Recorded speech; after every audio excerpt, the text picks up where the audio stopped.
তারপর নেমে এসেছি এখান থেকে।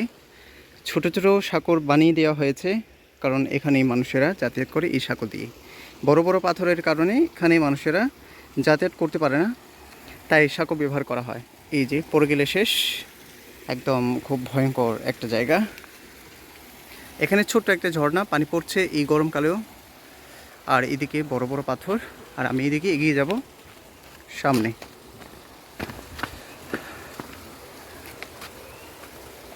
বিশাল ঢালু জায়গা, এই গাছ বাঁশের সাঁকো। যাচ্ছি এখান দিয়ে, এদিকে কি আছে জানি না।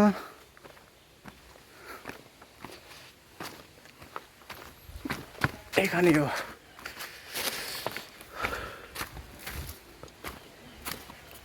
বিশাল বিশাল পাথর, হয়তো পাহাড় ভেঙে এসেছিল। আমি এমন একটা জায়গাতে নিয়ে যাচ্ছি যেখানে এই পর্যন্ত হয়তো বা তেমন মানুষ যায়নি, কারণ এত বড় বড় পাথর, তার ভিতরে গুহার মতো জায়গা। দেখি ঢুকে দেখি যতটুকু যাওয়া যায় সেইটুকুই যাব। আমার পিছনে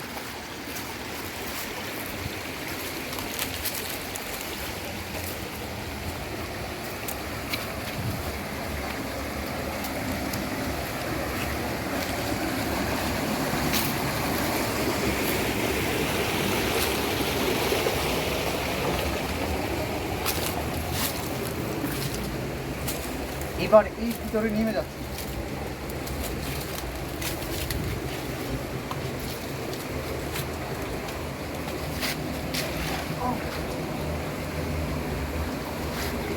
এবার ক্যামেরাটা একটু ধরি।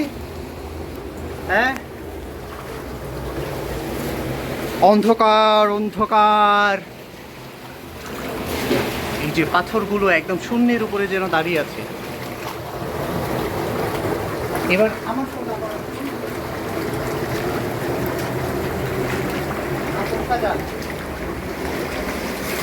তার মানে বুঝতে পারছি এখানে মানুষ আছে না, মাছ প্রচুর আছে এখানে। ঝর্ণা,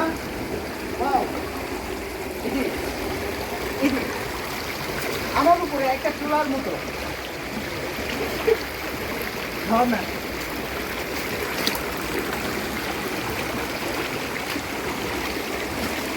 তারপর ছোট্ট ঝর্ণা আমি ওই উপর থেকে দেখেছিলাম। আমার পিছনে যে অংশটা, আমি এখান থেকে এসেছি। আমি উঠবো।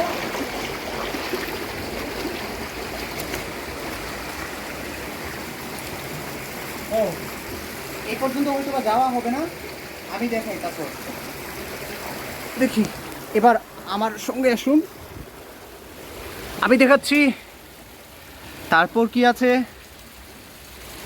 তারপর এদিকে যাওয়ার সম্ভব হবে না, জানি না সম্ভব হবে কি না। এখানে নামার মতো কোনো জায়গা নাই। এই যে বিশাল পাথর আমাদেরকে ঘিরে আছে, এই যেখানে ঝর্ণা, এই যে পাথর।